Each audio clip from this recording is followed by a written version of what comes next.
What is up, everybody? I hope you guys are all having an okay start to your week. Found some really interesting information probably late last week.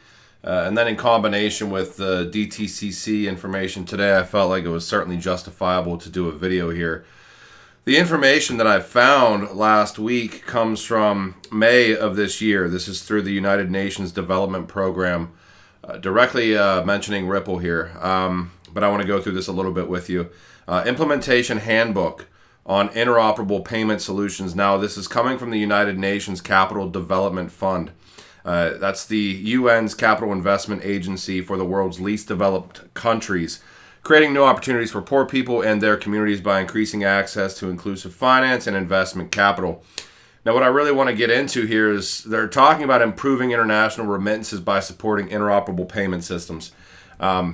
If you go into how they term Ripple, though, it's very interesting to me. So this is kind of all about drafting out this handbook of interoperability. So this is the scope of work and deliverables, etc. And it talks about investment. Number one, how much does it cost to implement a domestic interoperability or regional interoperability solution? Whether the investment in such a solution may improve or not the flow and termination of inbound remittances in digital channels.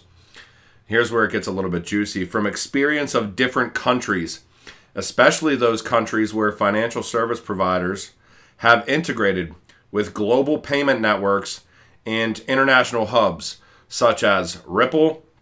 Then it goes into MFS Africa, which is tied into Mojaloop and Modusbox. Thunes, which we know is certainly tied into Ripple, and TerraPay, which I believe is kind of that unannounced Ripple. Well, I don't know if there's ever been an official announcement, but have heard a lot about TerraPay potentially being a Ripple partner, so I'll read that one more time. So this is from the experience of different countries, especially countries wherein financial service providers have integrated with global payment networks and international hubs. So they're essentially obviously referring to Ripple as a global payments network / international hub, and they're reaching out to entire nations where financial service providers have integrated with things like Ripple.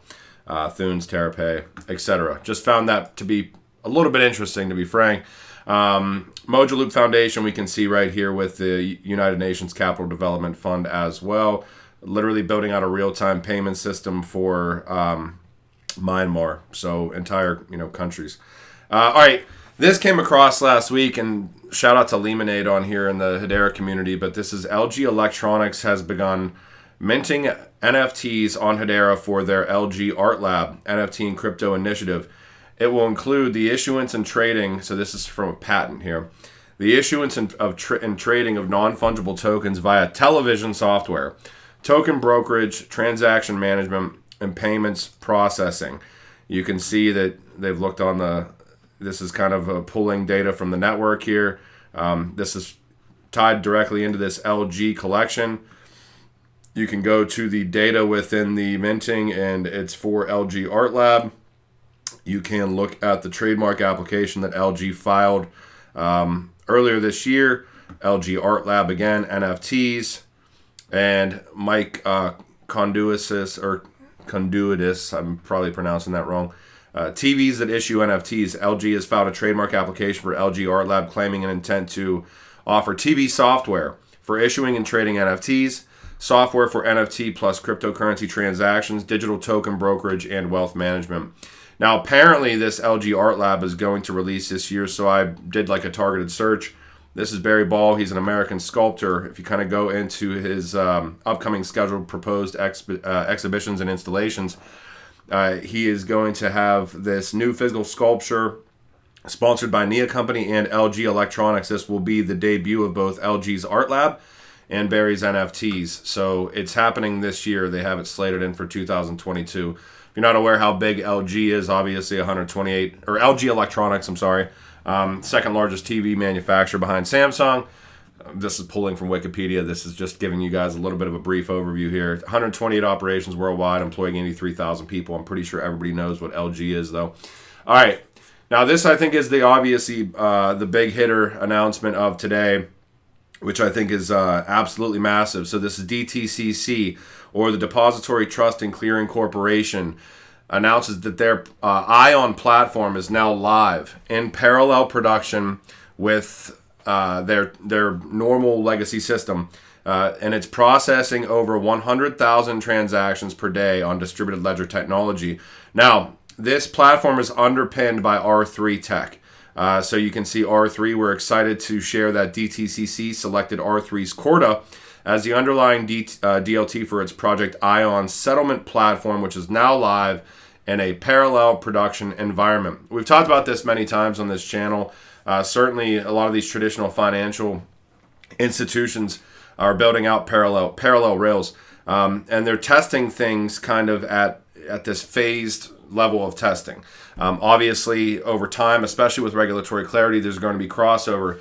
We haven't seen anything directly stating that cryptocurrencies are being utilized, and I somewhat doubt that they are right now. But we do know within Corda Settler through R3, XRP is an option, Zinfin is an option as well, I believe, at this point in time. You guys can correct me if I'm wrong down in the comments. Swift's GPI is an option, obviously. But where this goes in the future, obviously, and if you can look, so these are some of the tech provider firms and kind of the conjoining development aspects within this from a firm standpoint.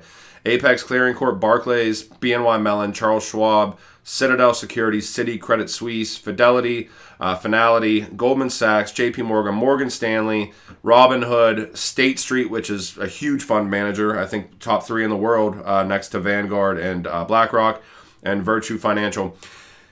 I would recommend you guys look into all these other organizations, and I mean, I've talked about it plenty of times, and look at what they're doing with cryptocurrency as far as custody is concerned, as far as trading and settlement aspects for their institutional clients.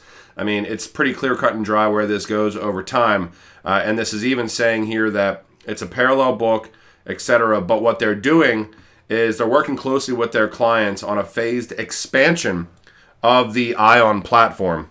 The Project ION platform will continue to be enhanced according to client and industry needs. Future enhancements may include additional DTC, which is a subsidiary of DTCC, activities and capabilities, as well as the expansion of Project ION into DTC subsidiary National Securities Clearing Corporation to take advantage of the National Security and Clearing Corporation's central counterparty trade guarantee for every cleared transaction.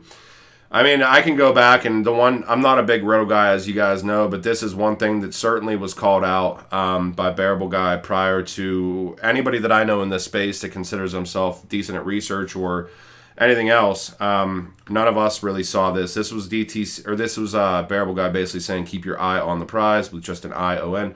Take that however you want to take it, but I have to give credit where credit's due, and that certainly was called out prior to anything that I'd seen and anything that anybody else that I know in this space had seen. If you're not aware how gigantic DTCC is, essentially you hear the term from a lot of people in this space, all the money. DTCC certainly does kind of justify that all the money verbiage to an extent. A lot of the majority of derivatives aspects that get, volume-wise or settled across the board deal in DTCC, you're talking quadrillions of dollars annually. And as far as settling transactions, you can go back and look at 2021, approximately 643 million securities valued at $152 trillion settled at DTCC in an efficient and risk-controlled process. That's last year. Looking to Axoni as well, I think that they had a part to play in the facilitating of this platform, but it's massive. 100,000 transactions per day, and it goes up to 160,000 transactions on peak days. It's just, it's really interesting where we're at. I mean, this is all stuff that you see these proof of concepts, and it's another thing that we talk about on a consistent basis. They're not doing proof of concepts for the fun of doing proof of concepts. They're either A, future proofing, or they're B, testing to actually build out real world integrations.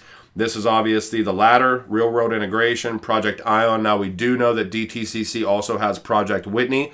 I don't believe Project Whitney is live in production yet. I could be mistaken there, but it's just, it's kind of, it's a foot in the door, obviously, and it's leading us to exactly where we know that this space is going to go. And if all these organizations are building out institutional grade custody platforms for crypto and digital assets, as well as, increasing the functionality of their systems as they currently exist, it's just a matter of time before these parallel distributed ledger initiatives within these traditional financial firms start bridging over because of the utility, and especially with regulatory clarity.